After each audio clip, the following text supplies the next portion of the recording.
Yeah, I mean, you go on and talk about others in my mind, and you talk about some fascinating things about criticism, Yeah. grief, developing empathy. I got to mention criticism because I want to get to the universe in my mind because I love this final section. But criticism, because that's another thing with this whole area of social media. Yeah. We get criticism, and it's something that I've gotten the lesson in the last 11 years, and a lot of my students do, and a lot of people do. And Right. again, it's new because back when we were in our small communities, you wouldn't get anonymous critics, and yet Correct. now we all get a lot of criticism, perhaps. What are your thoughts on that? Yeah. Welcome to the world of social media. Yeah. Anonymous critics. It's amazing. Yeah. I'll tell you what. You could post a picture of you and a beautiful furry kitty and you'll get critics. Yeah. Yeah. In the book I write about this, how to deal with criticism. And the first thing I say is, just don't react instantly. The one thing that we do is when we are criticized, I need to clarify. I need to explain.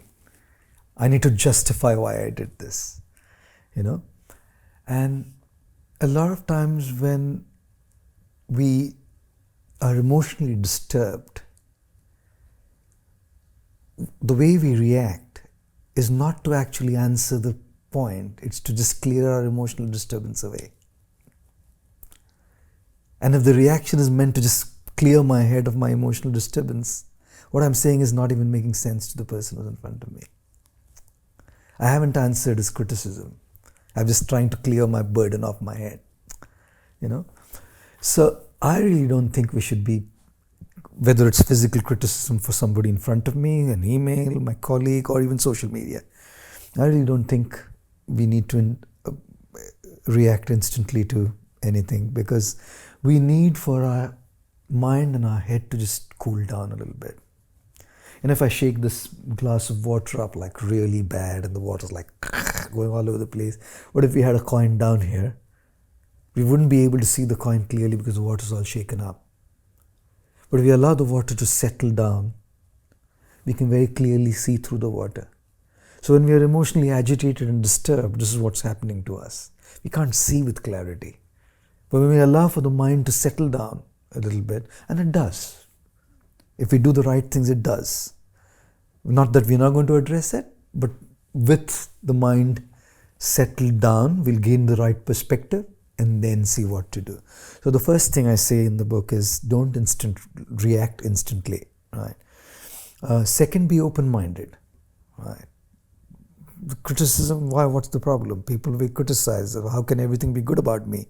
Right. Sometimes it may be meaningless. Sometimes it may be meaningful, but we need to be open-minded. Right. Minds are like parachutes. They function only when they are open. Right. Parachutes don't function when they are closed, and minds don't function when they are closed. So we need to have open minds. The third thing that I say about handling criticism is to do a fact check. Is what this person is saying has some element of truth in it? Right. That requires tremendous honesty. That requires for us to be conscientious. But if we are thought leaders, if we are influencers, if we are a public figure, if we are somebody out there, shouldn't we be having this in us?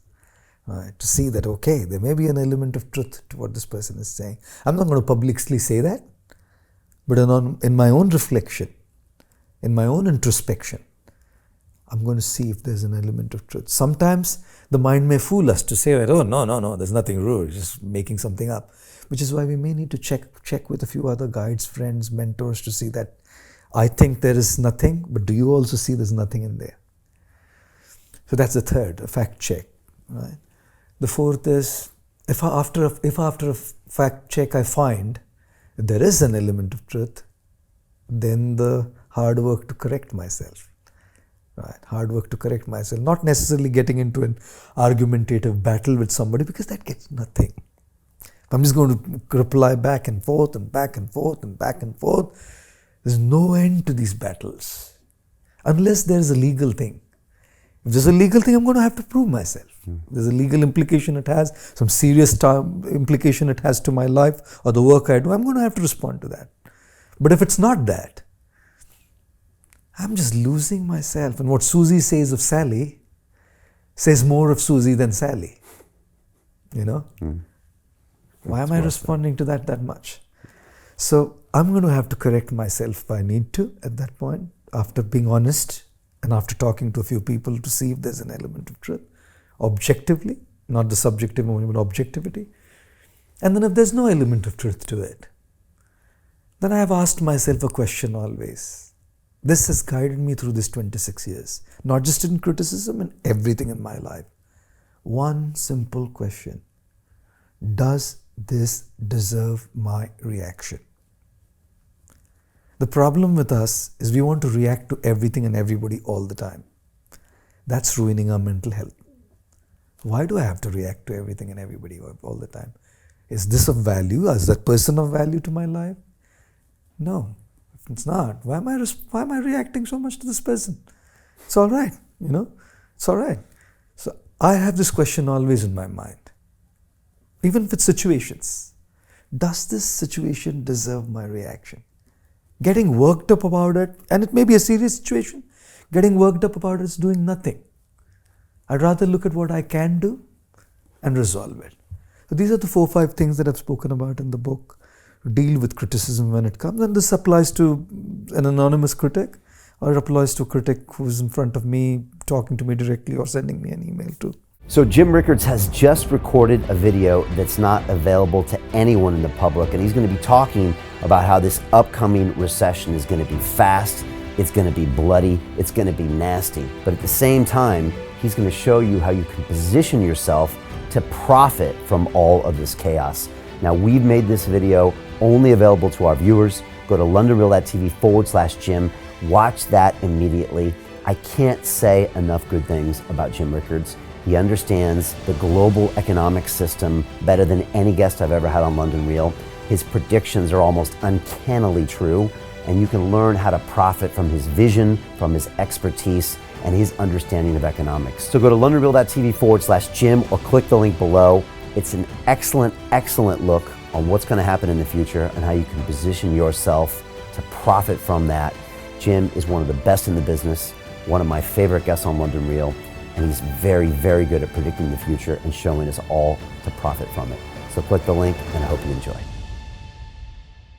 Hey, it's Brian Rose, founder of the DeFi Academy. I've told you my 4-week crypto bootcamp is amazing, but don't take my word for it. This is what my students are saying. The DeFi Academy was an amazing experience for me. It took me totally out of my comfort zone. In this course, I was challenged, I was held accountable, and pushed to do things that honestly weren't always easy. It's been phenomenal, and I can't believe we're already up on our 4 weeks. It has flown by. Going through this DeFi accelerator by far was one of the best courses I've taken. You do this course, you really get into the nitty-gritty of the activities that will make you comfortable with decentralized finance.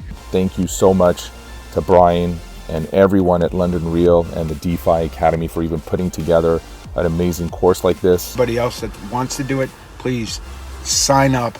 It is well worth the money.